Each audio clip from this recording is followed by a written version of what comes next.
We're at one of the biggest sheep open days of the year. There's multi-species crop to explore, top class sheep on show, and a working dog display you won't want to miss. But the highlight, myself and my brother Rob are finally unveiling a brand new collar we've been working on that could change how farmers protect their flocks forever. Let's have a look.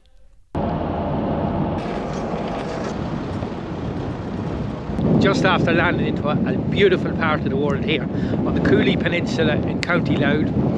You'll see there's a bit of a crowd gathering up here. It's an open day we're at today on David Oliver's sheep farm. So I might have mentioned this, I think, in a couple of weeks ago that this event was coming up.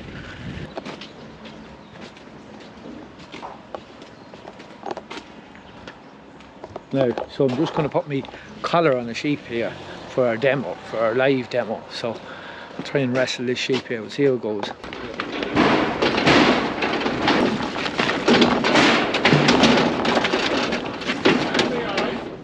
So the collar is a prototype that myself and my brother Rob have been working on. It's a device that alerts a farmer in the event of a dog attack. So we'll have a look at it in action later on with a live demo.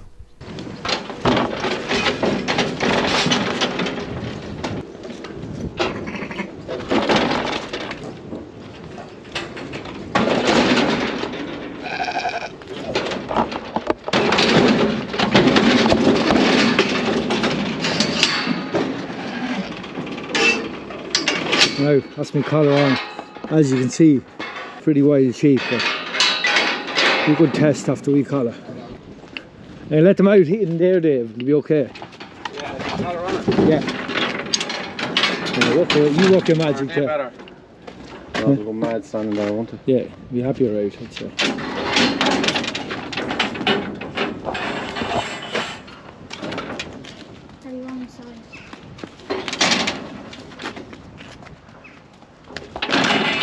Lovely. Grand job. So an open day is an event where a farmer opens up his farm to the general public. This is an event that I would have hosted, I think it could be 5 years ago now. It is a great way to show off your farm and the breed of animal that you're working with, and the public can come and see what you're doing and how they look, and for people to chat to other people with an interest in a particular breed. The crowd is gathered up. Are you excited? Very. Yes. Palpitations there. Good or bad? I don't know. We'll see what happens. Nervous anticipation. Well, one thing's for sure, you have a crowd here anyway. The field is full of cars. Well, that's the biggest thing, to get some people here, and then it's all not for nothing, and then try and just showcase. We'll just have to see if it's worth listening. Yeah. Well, we're all waiting to hear what you're going to say. Yeah, it could be minimal. Anyway, we'll leave you to it. You have to get changed and get dressed up. I'll get talking to you later and maybe do a bit of a thank you, because there's people that have contributed, including yourself. Ah, look, minimal stuff. No. All right, well, sure, good to chat. We'll chat a bit later on. Cheers.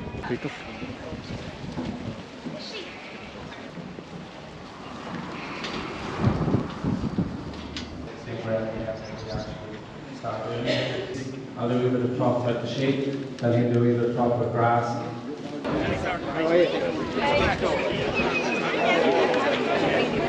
Now, Mr. Brian White is just getting set up here. He's the man doing the dog demonstration. We'll try and grab a bit of chat with him later on, but we're not going to delay him now. He's just getting dogs ready and sheep ready. That's coming up shortly. So, a couple of residents here, 2 new alpacas. Hello. What a glorious part of the world. You'll see the Cooley Mountains. The clouds are just starting to lift here, but absolutely glorious.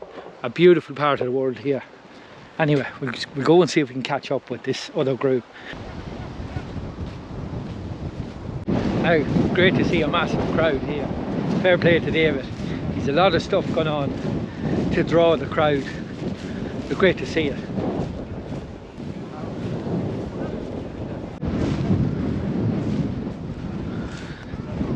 David's Yo Lambs there in the corner. So David chatted about his multi-species crop that he's trialling on the farm. I think this is his 2nd year of using it. So it's a government subsidised crop to the tune of €300 a hectare, containing plantain, chicory, white clover and grass. And as David described it, it's like rocket fuel, with growth rates on grass last year of 200 grams a day up to 400 grams a day on his multi-species. So an interesting one there. So next up, we're treated to a sheepdog handler demonstration by Brian White from North County Dublin. He'd be a well-known dog breeder and trainer, and it is just a joy to watch dogs working sheep. So Brian runs a few different dogs at various stages, right from pups right up to fine-tuned working farm dogs. Let's have a look at some of them in action here.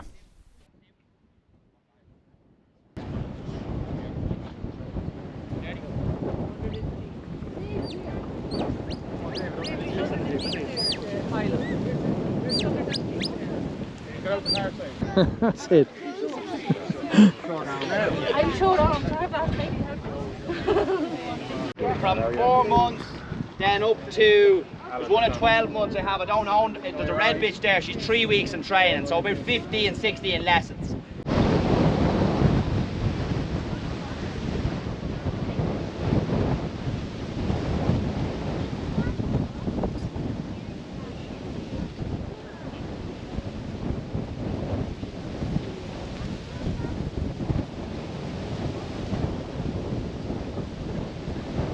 This is about her third time at sheep. A pull cord for a lawnmower is a great job for a long rope. So the long rope is about 1, 2, 3, and then the knot's down about 4 or 5 meters. And this is what you can do most of the training on. There's just a loop on one side and a loop on the other side. The reason I put a loop on this side, a little loop, is I bring that little fencing post. Now I got them from Germany. I thought they were the full ones, and then I was left them now. So now instead of fence posts, I train dogs with them. That's why they're so bloody short, right? It's a real team move job. But anyway, so that's the first part of the demo done.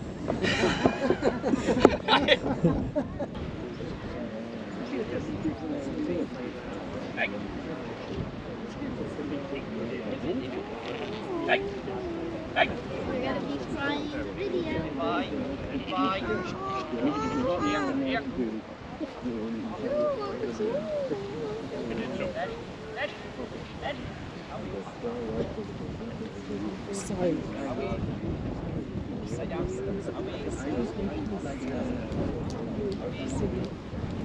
Lie down.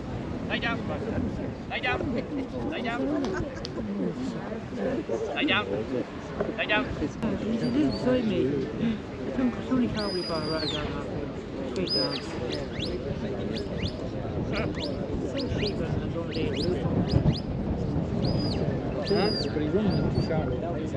And book your name anyway. Identify it now. A bunch of coming out to train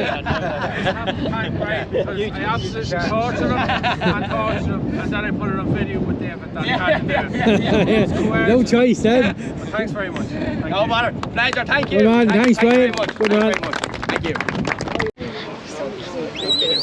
Can we go back to studio? Myself and the brother Rob are ready for our part of our demonstration. I think it's your part, isn't of it? the collar. Well, so you can roll in at some stage. Yeah. We'll see how it goes. There's a big crowd here. Probably a little bit nervous, but we'll see how it goes. Hopefully, be fine. Hopefully it goes to plan. Yeah. Myself and my brother Rob here, we're unveiling a little invention. It's a problem that I encountered when I started farming 10 years ago. And it's the threat that I think most farmers can relate to. It's dog attacks, basically. And anybody that's watching my videos will have seen I've had issues with dogs in the last while. I've had quite a few issues ongoing over the last 10 years. I was working out in the 10 years I've been farming. I've had 16 separate dog attacks and 36 sheep killed, not including the ones that have been injured. And that sounds extreme, but just a show of hands for anyone that's farming sheep here, who else has experienced dog attacks? quite significant when you look around. It's at least half the people here and here. So 10 years ago I came up with an idea of a warning system or some device that you can attach to a sheep that will notify your phone. And with advances in technology and wearable tech, and my brother Rob, he's actually a software engineer, so he done a lot of the background into it, and I would have done a lot of the testing and hardware side of it. But we have a device that it's working well. Is that on phone? On your phone you get alert? Yes, it'll ring your phone, Brian, or we've an app as well, but I'll maybe chat about the app now. So the app is probably Rob's area of expertise. It's something I didn't realise, but it was actually David Oliver, who's hosting the event here, was telling me that the hill breeders here in Cooley in particular have quite a problem with dogs. And I think it's down to people up walking and trekking in the hills and bringing their dog with them. So the collar will alert you if you have a dog attack. But David was saying the biggest problem some hill farmers will face is actually finding their sheep on the hill. The Cooley Mountains are quite big and they could spend 2 days looking for the sheep. But because of the way the device works, it actually has GPS technology on it, and a farmer can actually locate his sheep where exactly they are on the hill, which might be useful to some of the hill farmers. But now another wee thing we're working into it as well is what we're calling is a geofence. So basically, for example, David's farm here, the collar that's on a sheep here, we could draw a virtual map around David's fields, around his entire farm, and if the sheep leave the farm, it'll alert you the same as a dog attack. So it'll let you know if your sheep have left. Now I'm not fully sure every farmer might want to know that. I know on Sunday mornings I wouldn't want to know it, but it's technology that's there. If they leave the wrong section that they're supposed to be on or gone to the next parish or whatever. How many collars would you need then, Dave? Well, the testing we've done at the minute, Brian, is 150 to 200 sheep, one collar will work. Because, as you know, when you see the dogs there, the sheep are inclined to flop. And it doesn't actually take that much agitation, sudden movements to alert it. Now, the one thing myself and Rob were really worried about was the old saying, the boy that cried wolf, false alerts. And that's the one thing, that's probably what's taken us so long, is to get that end of it right. And as I mentioned, using AI and actually having a look at the data that's been recorded on the device, trying to determine if it's a real attack or not. So we're pretty confident now. My bitch Meg that Brian would have given me a hand with, and David, is strong enough, I suppose. And when we were doing our testing models, it was setting the collar off all the time. And now what I'm finding is, as she's keeping her distance from the sheep, it's kind of hard enough to get her to set the alarm off. So, but in the event of a real attack, it's much easier to pick it up. The other thing that I forgot to mention at the start there, this has been tried before by many people, but nobody's actually succeeded in it for the simple reason, if you think it's wearable tech isn't new, and you think of most dairy cows in the country actually have a wearable collar, but the difference with them is they're walking in and out to a milking parlour every day, and the data has been transferred by Wi-Fi. So battery life on the collar, that was the biggest problem anybody's ever encountered with this. At the minute, we're working about 10 to 12 months we're fit to get out of one battery on the collar. So that's what I wanted. I wanted a minimum 6 months of a battery life on the collar. At the minute, we're about 10 to 12 months. So if you had a serious problem with dogs and you had more alerts coming in, say once a week, your battery level will drop. You might be back to 7 or 8 months. Yeah, Yeah, let them off there, yeah. that's new. Rob has the app on the phone for anybody that's interested in that end of it on a screen, and he's going to talk through that. Anybody that's interested to see what it's capable of. We're fairly confident in the product and that farmers might actually want it. I know I definitely want them anyway, because I know that I don't get to see my sheep every day, and if I have a problem with dogs, it's usually 3 or 4 days after, and as anybody that knows the consequences of dogs, it's a mess. And the dog is long gone, and then you have the risk of them coming back. So yeah, look, we've won a competition. We're going to be down at the ploughing in the Innovation Arena this year, myself and Rob. So if you're going to the ploughing, call in to us at the stand, and yeah, we'll see how it goes. There's the sheep. The dog is after tearing them off down there.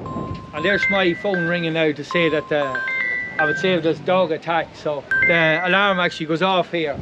Now, the other thing that Rob is on the app is if you were penning your sheep or bringing them in to dose them or whatever, there's a function to hit snooze. You can knock it off for a couple of hours, so it's not ringing as you're doing any work with them. That's all I'm going to say on it today. Anybody that wants to come up and have a chat or any questions on it, you're more than welcome. That's me. Thanks, Dave. No bother. A good lamb, a lamb that you'd be happy to breed from. Either black feet. Yep, black feet. Usually a sign of good structure, less foot rot problems, all that sort of stuff. Good take back. You want it to be quite short. You don't want them lying back on it. This is Mr. Shane Toner. His sheep featured in the video I did with David. A Mayo horn ewe and a Lynn ram. You're crossing the Mayo ewe, is that it? Yeah. And you're farming here on the Cooley Mountains, is that right? I have commonage up where David was showing where his ewes are. Yeah. Mine would probably settle higher than David's. Yeah. They go higher, the hornies, so that's where I'm based. And you're running all Clin rams on your horned ewes? Yeah. I found I was breeding sheep first and foremost for maternal characteristics. Yeah. To go to Carlingford, the show and sale there, first Saturday in September, and I found that you get best selection of lambs by having the same rams on the same ewes. Yes. So if you were mixing rams, you obviously getting these 10s out of a pen isn't as easy. Aye, to match them up, to have a nice even batch. Yeah. Well, funny, your lambs here, they come. I didn't think that they'd come with a nice freckly face like that. Yeah. But they seem to be pretty even on the markings and. They mostly come speckly face. You could get some that come lighter, white in the face, some that come browner, and some would even come with wee slips of horns on them. Yeah. But predominantly they come as pollies with no horns. And are you getting a bit of a premium with your crosses of the? Oh, definitely. Males? A lot of people seeing the benefits of the Lynn cross and the hornies, and they're going well. Like men with lowland and that, they're flying, they're thriving with them. They grow them out well. And what about, like myself, I have a problem, not a problem, but the downside of my breed is a maternal breed. The ram lambs are that bit slower to finish. Yeah. Now you're obviously running 2 maternal breeds, which are probably going to result in maybe a slower finishing ram lamb. Oh, there's no doubt about that. I'd say it is, but as I say, it's more the maternal thing I was going for. Yeah.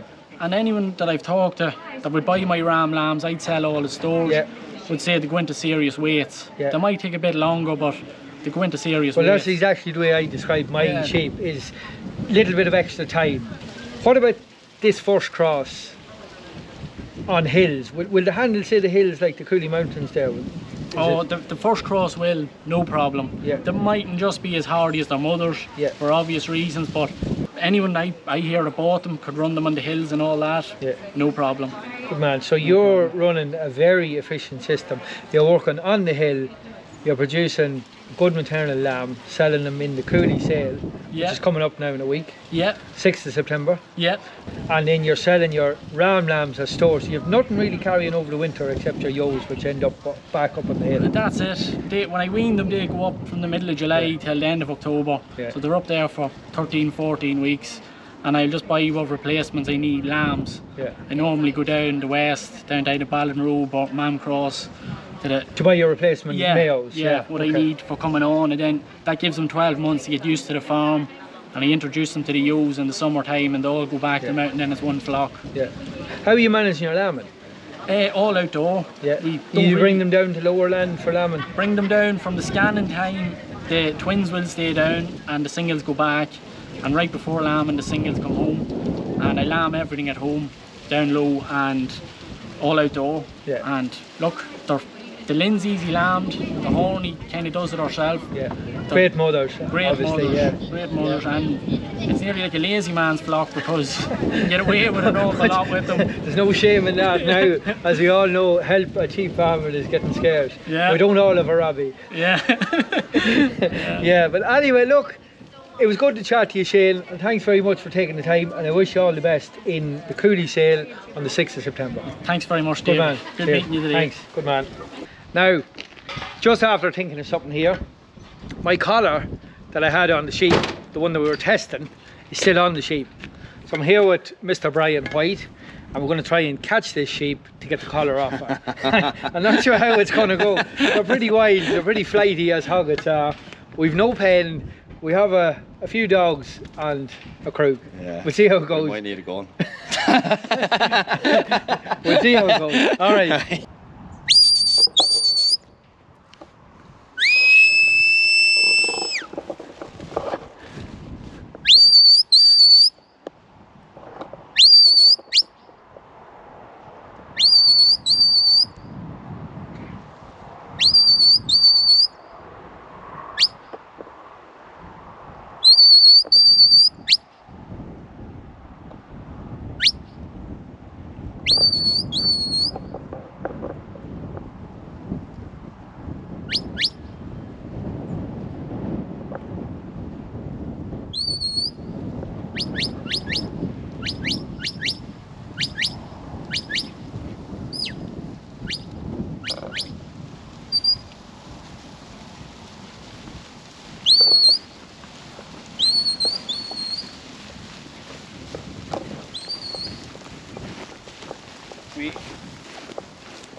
Actually, Brian, if you don't mind, I might get you to test the collar again for me there. We didn't get a great test done earlier. Yeah, yeah. But that's all right. Yeah.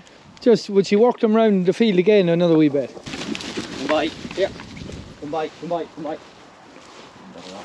Come by. Come by. Lay down. Here, here. Walk on. Yeah.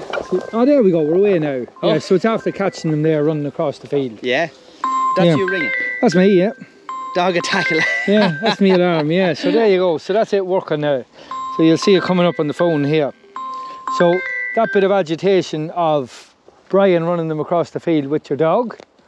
Which dog is that? That's Jess. Jess, that's your farm dog? Yeah, yeah. Yeah. That's the stuff only a man like me can dream of. She knows the game, no more than yourself. Oui. Now, we have to try and get my collar off. Which sheep is it on? Yes, I see her here in the corner. That's going to be a bit of crack. Do you want to try your crook there? I know from putting the collar on her, she's wild. Sit. Stay there. Stay there. There. Walk on. Weak. Stand. Stand. There. Stay. Walk on. Walk on. Walk on. Walk on. Walk on.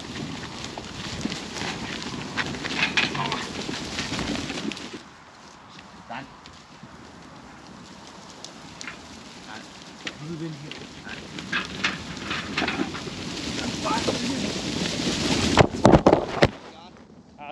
So the sheep are getting broke today. They're not actually broke. Ah, you have a good job on them. Yeah. Walk on. Weak. Weak. Walk on.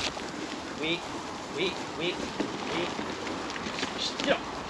Steady now. Steady now. Here, here. Weak. Here, here. Here, here, here, here, here. Weak, weak. Get up, get up. Weak, weak. Weak. Walk on. Hey! Here. Here, walk on. Steady now. Walk on. Good girl.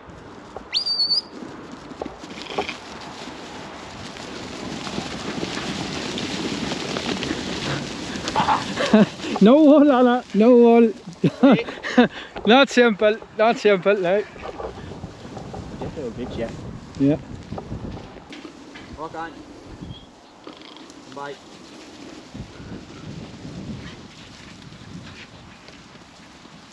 See her in the...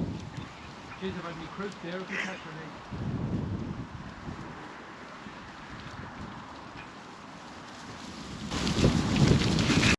I never catch her. I'm too old for that shit. And the one that snags on the leg. Yeah. That's it.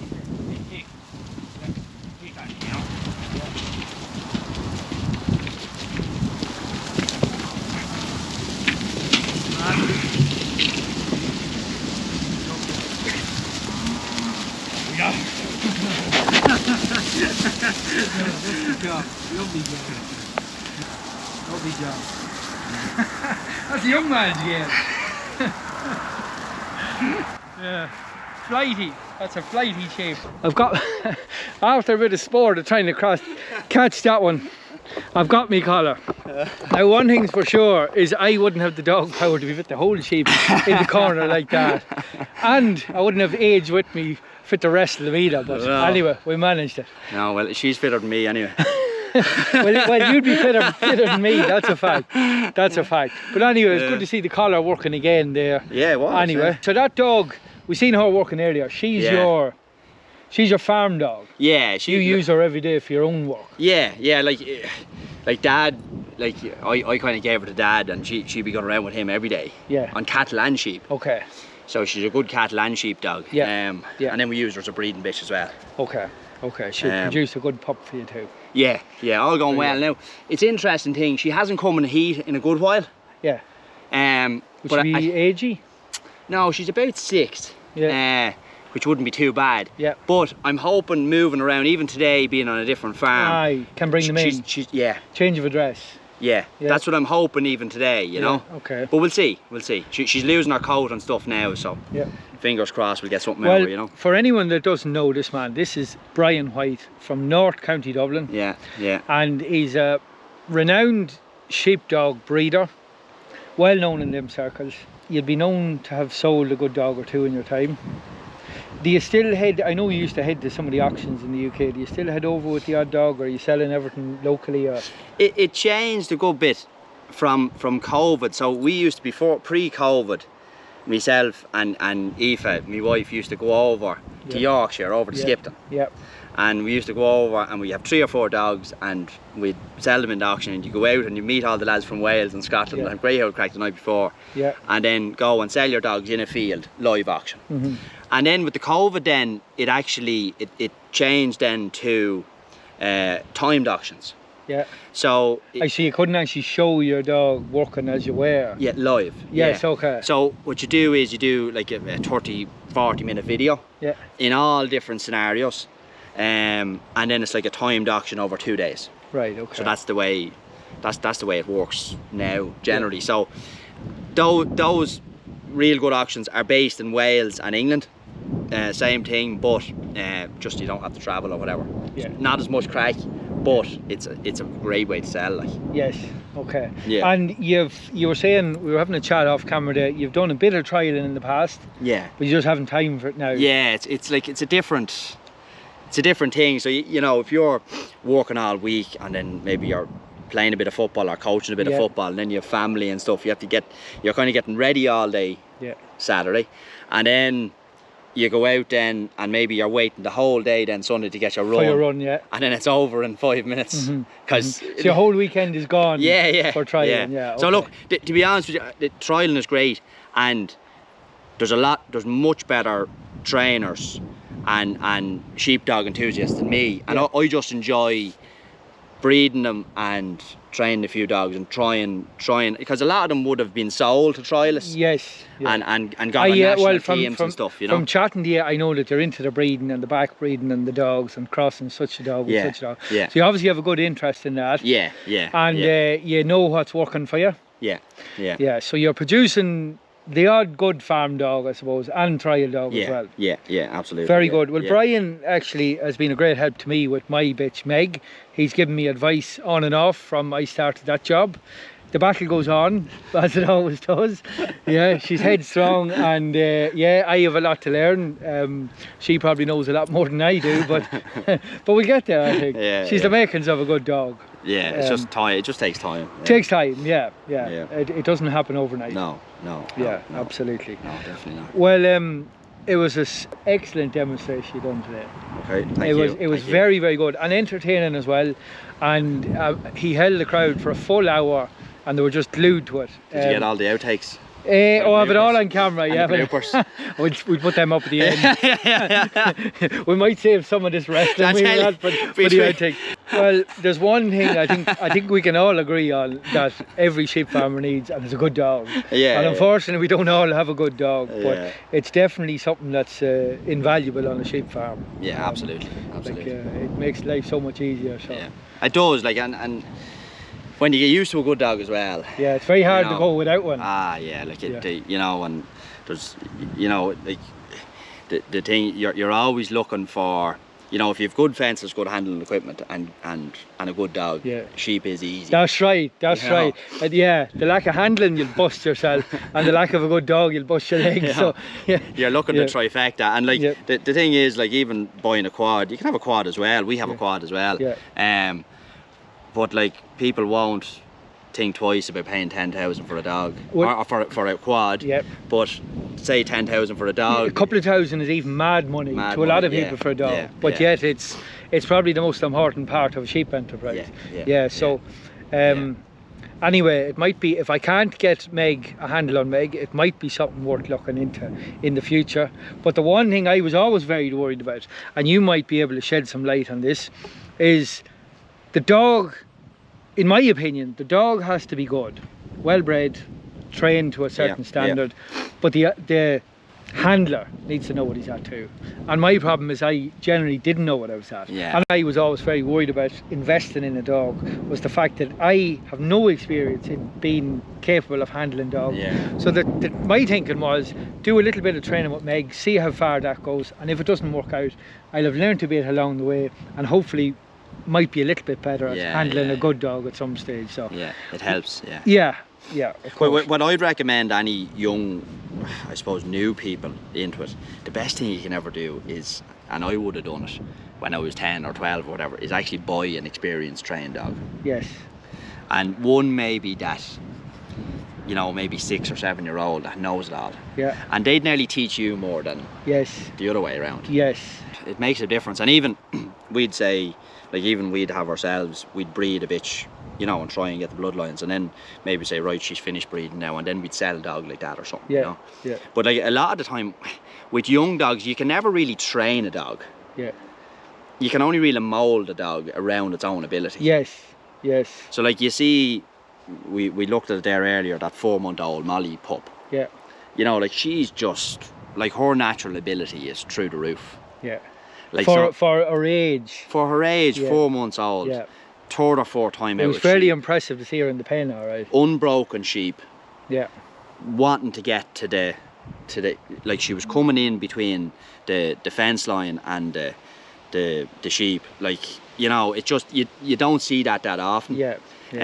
But like my job now is to try and mould her into a fully formed trained dog.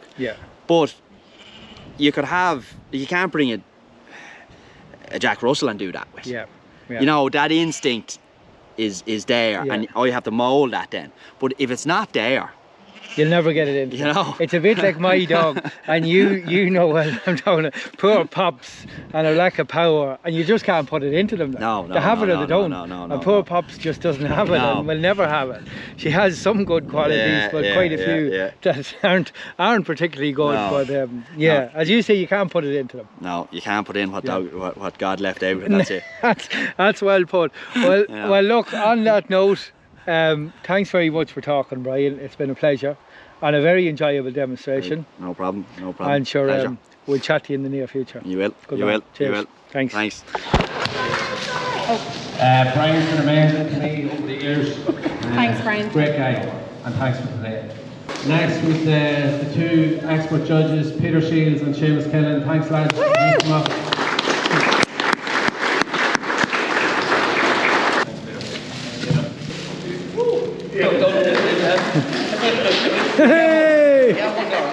The last of our exhibitors, or whatever you want to call them, is David Beattie. Oh Jesus! David's been a massive help, not just to myself, but to the Clean Sheep Society.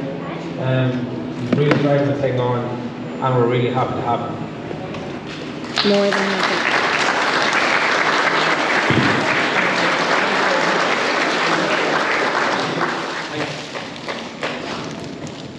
Just have a bit of crack for the rest of the evening. Thank you all so much for coming.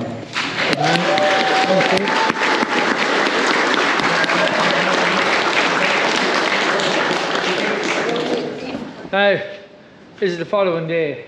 Roberto, I never got talking to you at the open day. It's very busy. You're too busy. Yeah, there's a lot of talking. Trying to pull you from one corner to another. But the BDA was putting it and the thing was kept. You were spotted in the background keeping an eye on the whole show. I was. I was. Yeah, there was a lot of people there and a lot of people to talk to, but a successful day. Very successful. It was a good day. weather-wise, very good. Yeah, and a nice part of the world as well. I worked on it. If the half of them come to Roscommon, we'll be doing well. Very good. For the big sale. They'll come. You're coming to that job? I'll come. Good man. Good man. Well, all in all, I think between dogs and launching products and looking at sheep and grass and all the rest, I think we'll put it down to a very successful open day. I was just going to ask you, what did you think of it? Very good. I actually enjoyed my day, but I got scalded. I got burnt with the sun. Yeah. I didn't expect it to be that hot, and of course under-equipped and under-prepared. Didn't have the big hat like you. No, it's absolutely fantastic. Does a great job. Yeah. Yeah. Anyway, that's it for today. Thanks for watching. We'll see you next time. Over and out. Keep it country.